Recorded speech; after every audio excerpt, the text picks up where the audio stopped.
अस्सलाम वालेकुम मोअज़्ज़िज़ सामीन। तो कैसे हैं आप? उम्मीद करता हूँ आप सब बहन भाई खैरियत से होंगे। लीमू से जोड़ों के दर्द से महफूज रहा जा सकता है।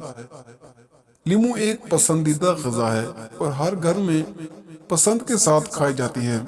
तहकीक से ये बात सामने आई है, लीमू और तरोशादा फलों में विटामिन सी की वाफिर मिकदार मौजूद होती है, जिसकी मदद से कई संगीन मसाइल पर काबू पाया जा सकता है। लीमू के इस्तेमाल से जोड़ों के दर्द, जुकाम और इन्फेक्शन से महफूज रहा जा सकता है। माहिरीन का कहना है कि लीमू के अलावा हास का छिलका भी जिस्मानी सूजिश के लिए इंतहाई मुफीद है। इससे खून की गर्दिश बेहतर हो, जिसकी वजह से दर्द में कमी आती है।